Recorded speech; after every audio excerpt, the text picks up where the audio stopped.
It's breaking news out of the world of college football. South Florida is expected to hire Ohio State offensive coordinator Brian Hartline as their next head coach. That's the latest from our Matt Zenitz and Chris Hummer.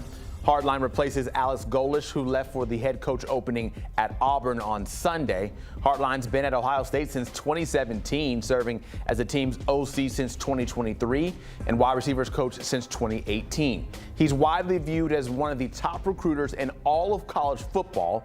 Hartline has led the way to top prospects making their way to Columbus like Jeremiah Smith, Emeka Egbuka, Jackson Smith and Jigba, and C.J. Stroud, just to name the least.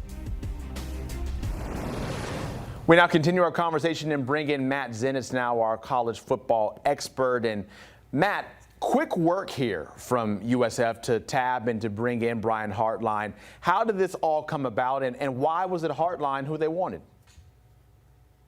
South Florida was aware of the possibility of Alex Golesh leaving for another job, knew that he was of interest for multiple Power 4 openings.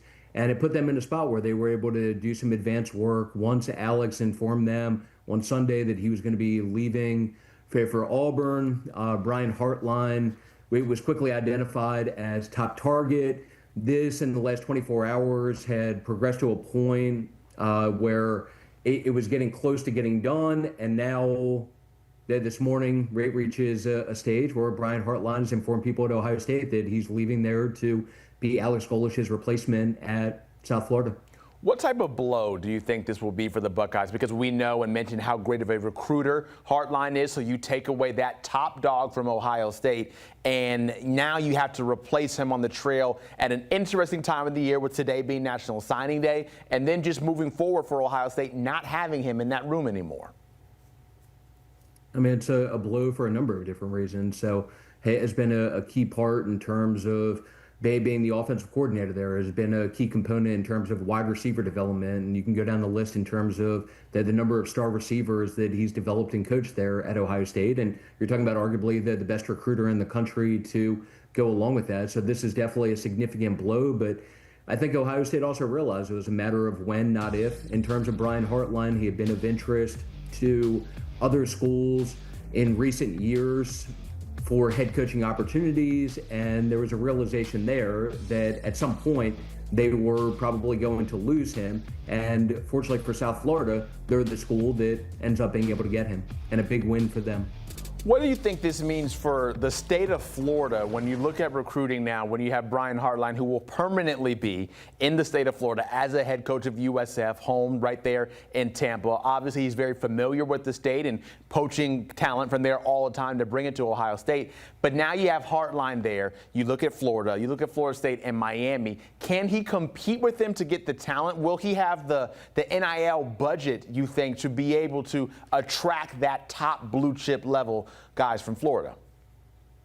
One of the things worth keeping in mind with South Florida that makes this an attractive destination, and made this an attractive destination, I'm sure, for Brian Hartline, this is the best resource school at the G5 level. And I don't know if there's a close second. So it's South Florida, then Memphis. South Florida is clearly number one there. To go along with that, you mentioned the ties and connections for Brian Hartline in the state of Florida. This is a former Miami Dolphins standout receiver. He's been in that state, and to go along with that, has a lot of relationships around that state, which has contributed to some of the aforementioned players that you laid out that he's been able to get to Ohio State. And I could say pretty confidently, South Florida is probably going to be in line now to land some players that maybe wouldn't have been realistic for them to land previously, just because of Hartline, who he is, the recruiting capability, and some of those different components. They have a new football stadium opening up in the 2027 season. Do you think this is a world, and I know in the past USF has tried to get out of the group of 5 ranks and wanted to join the Power 4. Could this be what the Bulls need to take that next step and to get where they want to be on the national level? This is an extremely strong hire for South Florida, and one that, as I'm sure you can imagine, it has been drawing a lot of praise for them around the coaching space. I'll just say that, since we put out the the news this morning. A lot of people around the football world, around the coaching world, very impressed that South Florida was able to get this done. Some other news that you mentioned, coaching moves. We had this come out also this morning. Kansas State head coach Chris Klieman is retiring. How surprising is that? Been in charge of the Wildcats since 2019. There have been things about Chris Klieman. I'll say going back before today, and people should go back and look at his press conference from after their game against Utah, and just how emotional he was, and just came across as run down a little bit, and just seemed drained, and it led to speculation growing at that point. He has not officially informed the Kansas State staff or players that he's stepping down yet, but that is the expectation internally that's what will happen. They do have a team meeting that's set up. And for moving forward, you have a prominent Kansas State alum in Colin Klein, former star quarterback there, has done a great job at Texas A&M as the offensive coordinator, has helped them position themselves as a potential national championship type team. He is the clear target and him to keep an eye on for when this goes like Kansas State seems to be expecting it to go with Chris Klieman.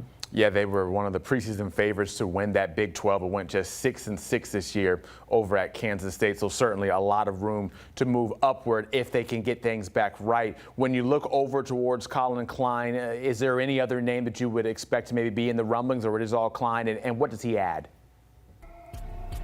Colin Klein's the clear name to keep an eye on. Texas A&M's aware of the possibility of this, and Colin, to go along with the playing background at Kansas State, is somebody who has emerged as a rising star in the coaching space for the past several years, and had drawn interest for head coaching opportunities this cycle, including at the P4 level. So someone that even beyond just the connections to the school had put himself in line and had garnered the type of, or built up the type of reputation for himself that he was in line for this type of opportunity, even without it being his alma mater. Just happens to be his alma mater that seems to be the likely spot for him to land this head coaching opportunity. Yeah, the wheels keep churning all around college football as a few more spots are now needing to be filled when it comes to head coaching positions. Matt Zenitz, thank you so much. Appreciate it as always. And we mentioned those vacancies out there. This is where it stands right now, and some